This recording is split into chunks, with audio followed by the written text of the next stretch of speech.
Hey y'all, it is Glam Rebecca, and in today's video we are doing another video that I should have recorded like on the 12th. This game is no longer on sale like it was back when I initially pulled the information, so I have corrected everything so the description box will be accurate when I do upload this video. Now, this is a game called Infection Free Zone. It is a early access game. It just launched on the 11th, which is why I was trying to get this out sooner rather than later, but because of health issues and whatnot, my surgery was on the 10th. I did not have time to get this out, and so I have some time to get this recorded now, and I figured I would record it. So let's jump into this. This is Infection Free Zone. There it says, choose any real region from the world.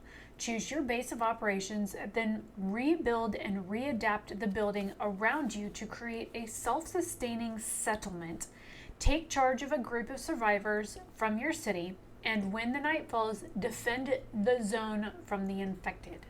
So kind of like fighting off zombies or vampires. It says all reviews are 6,214, mostly positive. The release date was April 11th, 2024. Again, this is early access. This is not a full launch. The developer is Jutsu Games. Publisher is Games Operators. It says this is early access, base building, post-apocalyptic, and 3D. The game is currently retailing for $24.99. You can get some bundles for some discounted prices, which I do have the information pulled. I also grabbed the information for like their social medias and their websites and whatnot. And they even have a Discord. There's a negative review there. We'll get into these in just a minute. Let's go look at the trailer, because there's a few of them.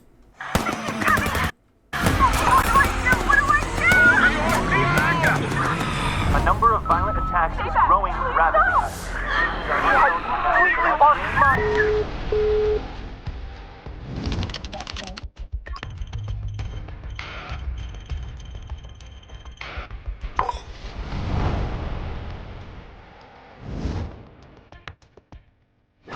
Ready for action.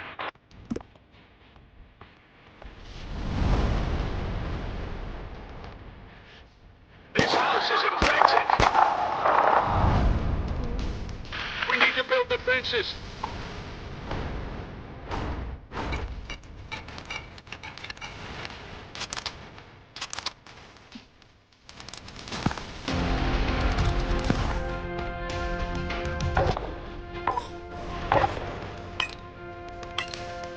Construction complete.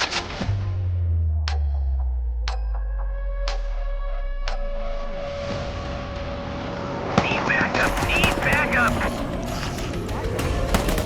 Another horde incoming!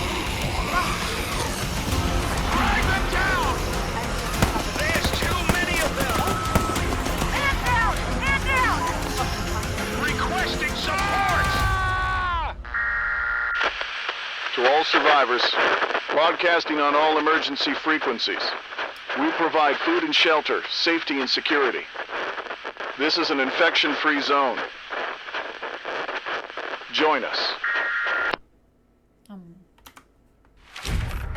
I don't know. It did not look like no infection-free zone, because I mean they were getting chomped on by everybody. And why the hell did they not build a gate? Like, that just gives me anxiety.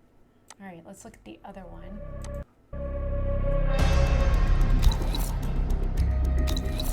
Get up, everyone! Work's waiting! To all survivors, seek others and rebuild. Construction complete. Tall buildings equipped with walls of stone, much like the line of these buildings. Also, what is the log of these? They define buildings can't define walls. I have a bad feeling about this. Yeah, that's To all survivors, this is an infection-free zone. Did you not put a gate up? Join us.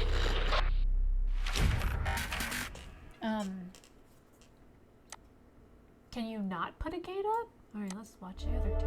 The world as we know it is gone. What we called the mad virus appeared out of nowhere. We call it COVID. It made people turn extremely violent, aggressive, and unrestrainable. Soon later, the infected became bloodthirsty, more like vampires than human. There was chaos, panic, and war for survival. Desperate people were just as dangerous as the virus itself. Even our loved ones could become a threat. The infection spread quickly throughout the entire globe. Every region, every country, every city. Drastic measures were taken to get rid of the infected, but they all failed. The last chance for those who seemed immune was to hide in underground shelters, ones that we improvised in garages and basements, loaded with food, water, and air filtration systems. These were the places where we survived, sealed from the outside. For so long, we waited for any signal, any info that a cure had been found, or the situation stabilized. Instead, we listened as the world grew quiet. Infrastructure needs maintenance for a reason. Our resources were becoming depleted. Life support systems were failing. And just as we were losing all hope, we received a distant call. To all survivors, the infection is in decline. Seek others and rebuild. This was the impulse we needed. There were others out there. We could come back to the surface. No more hiding.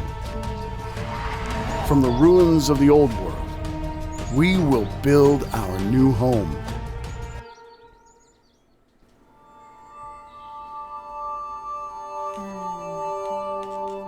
Yeah, like my biggest thing with this would be, especially with like post-apocalyptic stuff, number one, everything that we currently use for our water, our sanitation, our power, all of that stuff needs some sort of like maintenance done on a regular basis. It's called infrastructure. And without people to maintain those things, certain things break or wear down over time. So how are they having like power or running water or anything like that when people were underground and hiding? That's the whole thing with like the whole Raccoon City stuff with all of the Resident Evil stuff. That was one thing I never understood about those, was that, you know, they were building these cities underground, but who was maintaining the shit above the surface? Like, who was maintaining all of that stuff? How were they keeping that stuff running? I always question that. So, my thoughts for another time. All right, let's see the last one. Oh, this is probably For the zone! it's probably like more than anything. Building clear. Receiving. Greetings, survivors. This is Ian, the main narrator of the Infection Free Zone team, and today I'm going to share some gameplay with you. Infection Free Zone is our upcoming post-apocalyptic city builder game, played on real-world maps. That means you can select almost any real region to play on, including your closest neighborhood, to utilize your knowledge of the region. It all starts with choosing the perfect location for your HQ. This is the center of your operations and the living place for the core citizens. It's also your first major warehouse, where all the obtained resources are going to be stored. What's the main difference between Infection Free Zone and other city builder games is how new buildings are constructed. Instead of building them from the ground up, we rather adapt existing buildings for new needs, to create shelters, warehouses, production buildings, and so on. Still, even if you don't have to build your zone from nothing, you need certain resources to conduct the adaptation. Remember, 10 years have passed since the infection started, and many structures are ruined. Your citizens have to replace certain broken parts, but also need to reinforce the whole thing so it will allow some protection against the infected. Your citizens divide into two categories: civilians and squad members. Civilians are meant to be your usual worker units that help with gathering resources, adapting buildings, and building new ones from scratch. It does look interesting. I might be interested in playing this. I don't do zombie stuff, but it does look interesting. But not for $24.99. Maybe if it was like 70% off, I'd buy it. And again, Jason and I just talked about this last night, night before last, about how neither of us buy games full price anymore. We always buy stuff on sale, because unless it's something that I really want to play, I don't buy stuff full price anymore. Now, we did just pick up Frostpunk 2 because, and I got thinking about that, and that was something I was going to look up. We were trying to figure out how long we'd been playing it. He's like, do you realize that Frostpunk has been out for like 5 years? I'm like, 5 years? Wait, what? So I was like, well, I don't even know when I picked it up. So I figured I'd pull it up and look. I know I got it from Epic. All right, here it is right here, game receipt. June 4th of 2021 is when I picked up Frostpunk. June 4th of 2021. I've been playing that game almost 3 solid years, and it's been out for 5. So I've been playing it for a while. I hadn't even heard of the game, but also, like, it also tells you that it's a game that I've had for a while. I've played it for a while. I enjoy it, and now they've come out with the second version of it. So if you haven't seen any of my videos going over it, if you buy the deluxe version, then you can play early access now.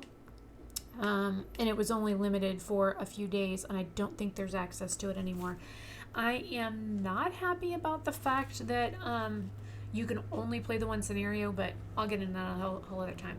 Okay, so let's read this negative review. It says 96.6 hours on record, 82.4 hours at the time of review. So they had a good long time to play this before they wrote this holy cow review. A lot of people are reacting to it. 50 people found it helpful, so it must be pretty on point. It says, as you can see, I've logged quite a few hours in this game, which is definitely evident. All right, I'm actually playing a video game on my phone. I have a certain timeline to defeat a bunch of monsters. So anyways, as you can see, it says I've logged quite a few hours in the game, and this review is most certainly not a do not buy this game type of review. This is a there's so many problems it's not worth it right now. Well, it is early access, so that makes sense. It says, I love the concept. The concept is great. I love building a fortress out of real locations and seeing if I can do well enough to survive. However, there are some glaring issues as well. The walls are basically completely useless. I was in Kyoto at the Imperial Palace, and the dogs ignored the walls completely, phased through them to attack my radio tower for some bizarre reason. Zombies will similarly phase through walls and bypass all of my carefully constructed defenses. Even without the phasing through walls, they are like paper. A single alpha can tear through your defenses with ease. By the 25th day or so, I had about 100 wood and metal, since it's used for everything, and I had 3 warehouses because I had 2,500 brick. Brick is used for walls, and that's it. You can build nothing else from brick. Yet, if I wanted that sweet, sweet wood and metal, I had to tear down existing buildings and take all the damn brick that went along with it, because cutting down trees and taking apart streetlights had become untenable. Since I'd cleared the area around my base completely, either brick should be able to be used for more stuff, or it needs to be a come to Jesus balance effort. Building weapons is an impossibility, because by the time you have 700 pistols and still just the 4 assault rifles, you have no metal left to build tools needed to build factories necessary to actually build decent weapons. Wow, this is a really detailed review by this user here. So if you want to read the whole thing, you can. Let's review a few of the photos. It does look interesting. It's like I said, it's something that I would consider, but probably not with all the negativity that it's got. I clicked it, but I didn't click the other thing. I like the fact that it's real world, like, locations and stuff. Don't really care for the zombie vampires, but I mean, it is post-apocalyptic, and that is kind of to be expected with this kind of scenario. I like the fact that you don't just start off with absolutely nothing, and that you can build up your defenses and stuff. Also, the walls look like they're made out of wood, but the review said they were made out of brick, and that you could only use brick to build that stuff, which is, kind of lame if you ask me. But also the fact that they're able to just wander through the walls, that explains why it looked like they just were not effective. If they can phase through the walls, that makes complete sense. Also, if you've got people on the roof shooting these motherfuckers and they're climbing the buildings, I'd be shitting myself too, because I'd be like, help! I'd be running. Because you would think being high up and stuff that you would have some sort of like height advantage. You can just sit up there on the top and pop people off. But if they can just scurry up the walls like it's nothing, then that's also terrifying.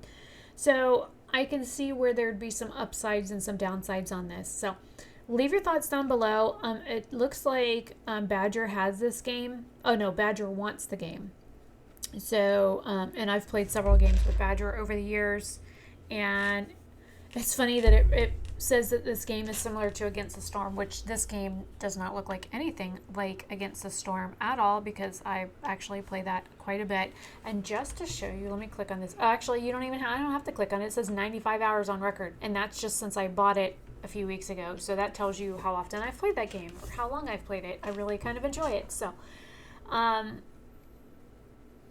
if you want like a gameplay video on that game, let me know. I can do that and talk through some of the things that I've learned and some things that I screwed up and things that I would do different on that game. I can do that.